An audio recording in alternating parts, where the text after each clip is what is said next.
Всем привет! Меня зовут Элина Федорова, я модель, а также основатель онлайн-фитнес-платформы Wispens. Меня безумно вдохновляют успешные, красивые, талантливые люди, и поэтому на своем канале я веду рубрику о личностях, которые внесли свой вклад в историю развития кинематографа, моды, и я рассказываю о женщинах, которые не только красивые, талантливые, но еще и действительно, как мне кажется, достойные люди, которые имеют какой-то внутренний стержень, и те люди, которые действительно вдохновляют и побуждают на какие-то хорошие вещи.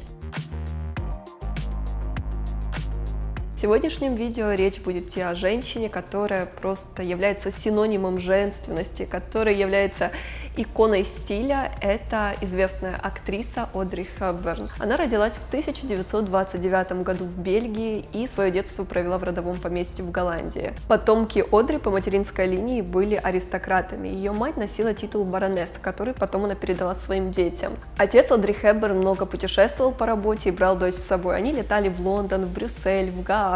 Когда девочке исполнилось 5 лет, мать отдала ее учиться в английскую школу-интернат, а также организовала ей выходные в семье шахтера, для того, чтобы Одри могла погрузиться в английскую культуру и изучать английский язык. Мать была очень строга с ней, то есть она ее воспитывала как настоящую аристократку, то есть прививала ей хорошие манеры, давала ей образование и также запрещала ей есть шоколадки. Одри была пухленьким ребенком, и она просто обожала сладости, но мать считала, что настоящие аристократки должны быть очень стройными. И хотя сама такой не являлась, но очень сильно мучилась по этому поводу.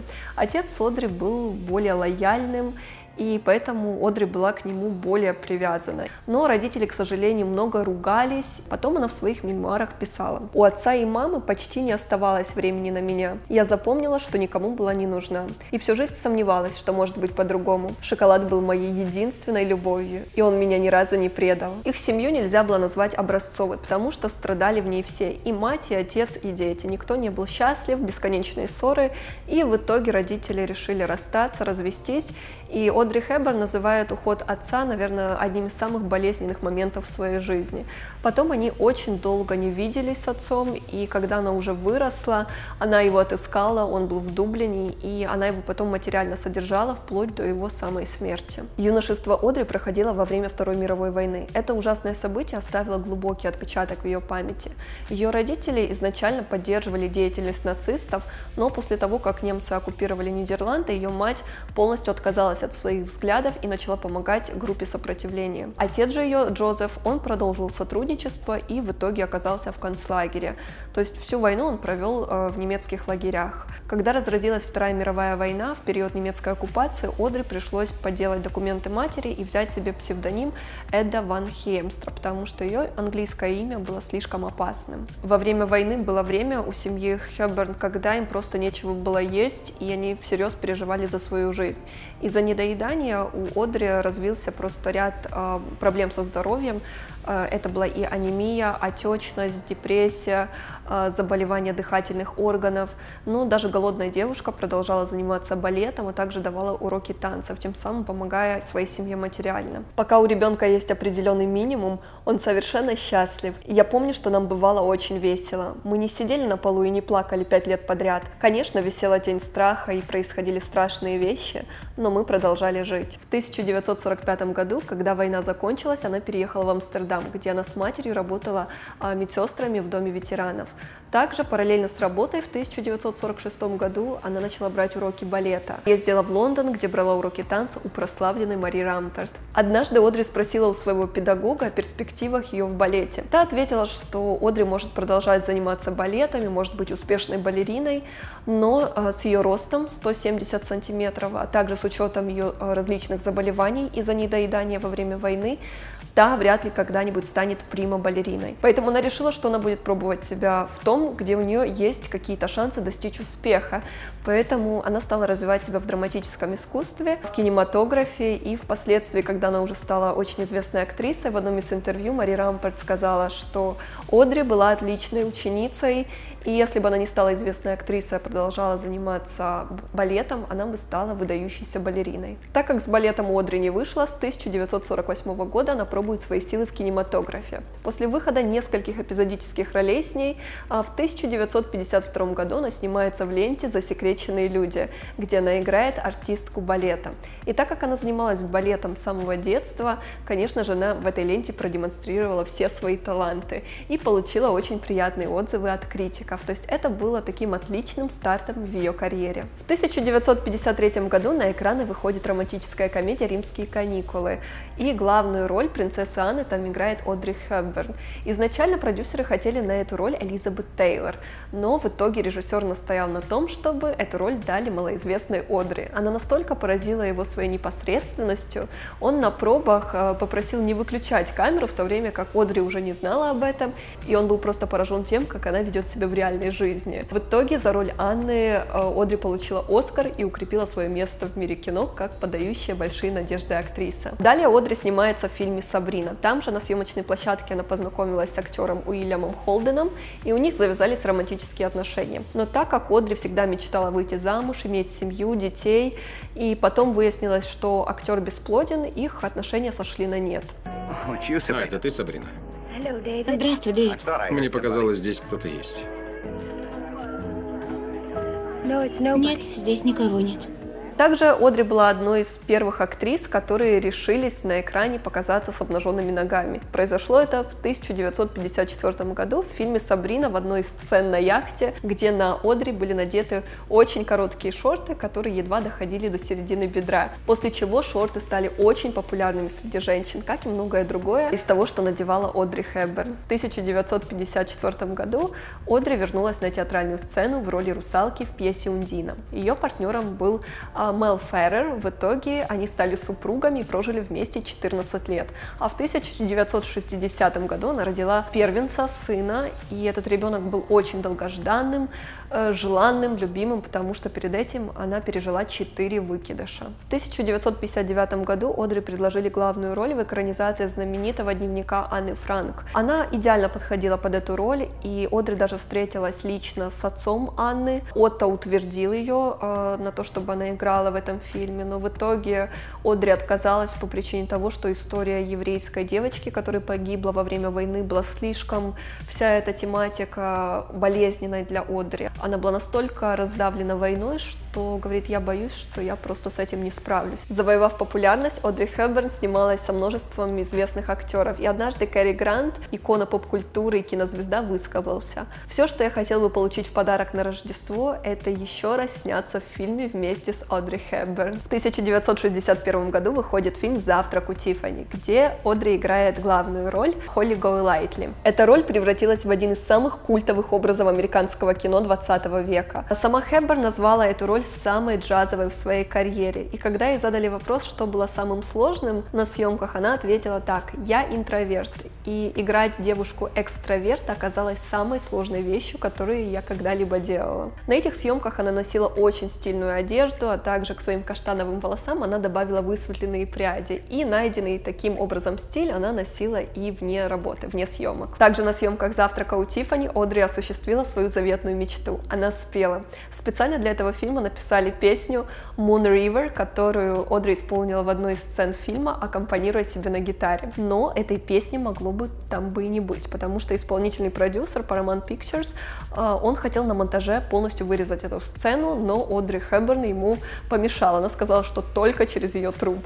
В итоге песню оставили, и она принесла этому фильму Оскар, а также стала просто хитом 20 века. Кавера на эту песню делали Фрэнк Синатра, Луи Армстронг и многие другие исполнители. К середине 50-х годов Одри Хепберн стала законодательницей моды и стиля. Она имела огромное количество подражателей, огромное количество людей копировали ее стиль. Например, после выхода фильма «Сабрина» глубокий четырехугольный вырез стали называть «Сабрина декольте». Кстати, Одри Хепберн дружила с графом Юбером де Живанши. Они как-то встретились на съемках, и после этого между ними завязалась дружба на всю жизнь. В общей сложности Живанши одевал героинь Одри в 7 картинах, начиная с «Сабрины» и заканчивая комедией комедии «Как украсть миллион». Именно он создал для персонажей Хепберн предметы одежды, вошедшие в историю. Живанши, кстати, одевал Одри не только на съемочной площадке, а еще и в повседневной жизни. Поэтому за титул иконы стиля она благодарна ему, и она не раз говорила об этом публично, что именно он сформировал ее вкус и ее стиль. Кстати, когда она была тяжело больна, и она летела из Лос-Анджелеса в Швейцарию, именно Живанши предоставил ей свой личный самолет, который он заранее обставил полностью цветами. После смерти Одри Хепберн именно Юбер де Живанши стал официальным распорядителем ее наследства. Юбер создал цветочно-альдегидный аромат, который в переводе с французского означает «запретный», и посвятил его Одри. Это был первый аромат в парфюмерной линейке дома Живанши. Ходят слухи, что таким образом он хотел поддержать подругу, когда та очень тяжело переживала выкидыш. После развода в 1968 году со своим первым мужем Эллом Херрером Одри переживала депрессию, и она стала лечиться у итальянского доктора Андреа Дотти, и в итоге он стал ее вторым мужем. Она от него родила второго ребенка, сына Люка, и эта беременность была очень сложная, она практически всю беременность соблюдала постельный режим. Ну и, к сожалению, в начале 70-х годов она развелась второй раз. В 1976 году Одри отказалась от главной роли в фильме «Поворотный пункт». Там должна была быть роль бывшей балерины, и, казалось бы, эта роль была написана под нее, но по какой-то причине она не захотела. Потом уже позже Одри скажет, что она считает это ошибкой, и она очень сожалеет, что отказалась от этой роли. И последняя главная роль Хепберн в кино была в паре с Беном Газара. В комедии «Все они смеялись». Небольшой, стильной и светлой картине. Фильм пользовался успехом у аудитории и критиков. Красота женщины не в одежде, которую она носит, не в фигуре, не в том, как она причесывается. Красота женщины видна в ее глазах, потому что это дверь в ее сердце, место, где пребывает любовь.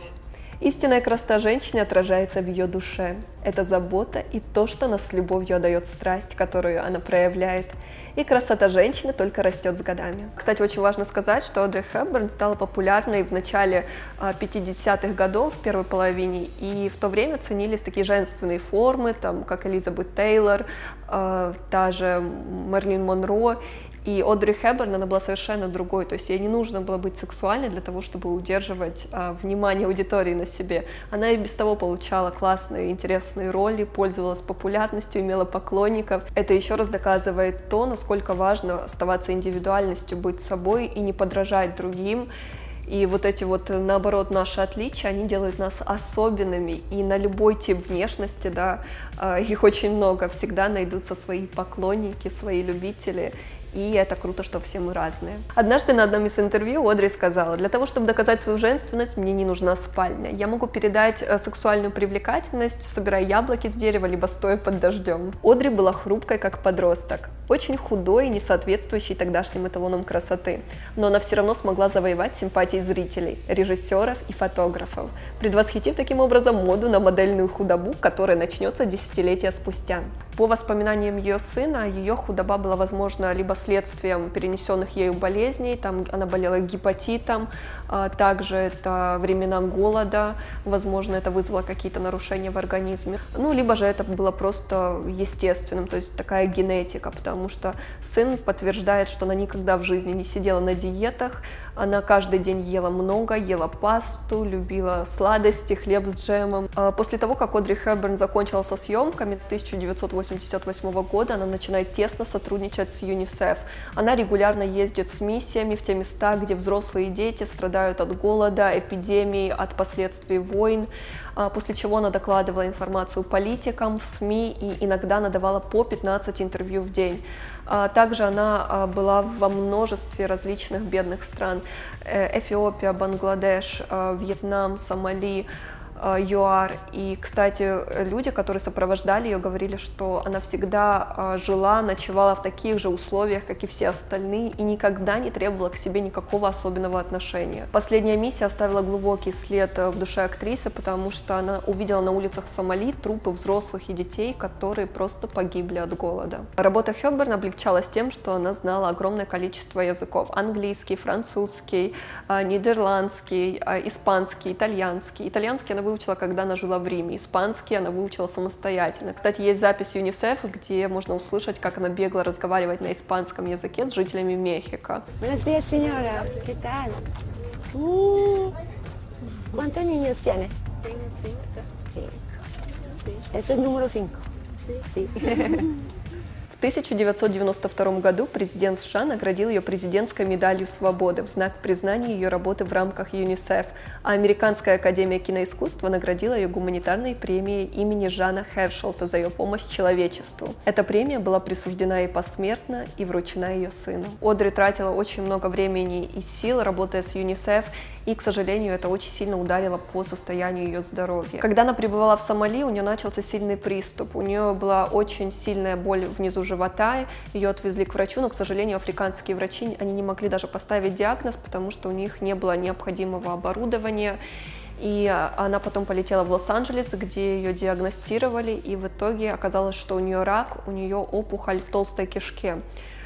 Ей сделали операцию, вроде бы казалось, что все должно быть хорошо, но через какое-то время, там через 3 недели, у нее снова приступ повторился, и оказалось, что раковые клетки начали распространяться на другие ткани, и врачи уже не могли ей помочь ничем, сказали, что ей осталось жить буквально несколько месяцев. Затем она полетела в Швейцарию к своим родным, отпраздновала Рождество. Она сказала, что это ее самое лучшее Рождество в жизни. 20 января 1993 года в возрасте 64 лет она умерла в кругу своих родных. Несмотря на то, что я очень много говорила о съемках, о фильмах, моде Одри Хепберн, для нее все равно в первую очередь в приоритете была ее семья, и она говорила о том, что я хотела построить карьеру, но при этом, чтобы не стать карьеристкой. И я думаю, что ей это удалось. Вообще, Одри удивительная женщина. Она пела, любила джаз, она прекрасно рисовала.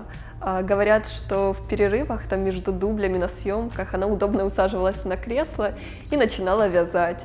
Она знала 5 языков, обожала животных и детей. У нее жили и кошки, и собаки. Однажды она приручила олененка. То есть он был на съемочной площадке, и дрессировщик попросил его взять к себе, чтобы он к ней больше привык. И в итоге они настолько привыкли друг к другу, что она его оставила себе. Также, несмотря на то, что она не называла себя вегетарианкой и не выступала открыто за права животных, но тем не менее ее сын подтверждал, что она отказывалась от мяса млекопитающих. И, наверное, единственной пагубной привычкой Одри было это курение. Она могла выкурить в день 3 пачки сигарет. Благодаря Одри вошли в моду балетки, узкие штаны и отчасти большие массивные темные очки. Что касается каблуков, шпилек, актриса их не любила и выбирала для повседневной жизни и для съемок обувь на плоской подошве. Одри Хепберн очень любила жизнь. Также она предпочитала тихую деревню шумному мегаполису и говорила о том, что «Я считаю, что каждый день тебе должен дарить хотя бы один восхитительный момент». На этом, ребят, все. Я очень надеюсь, что видео вам понравилось. Если да, ставьте лайк, а мы скоро увидимся.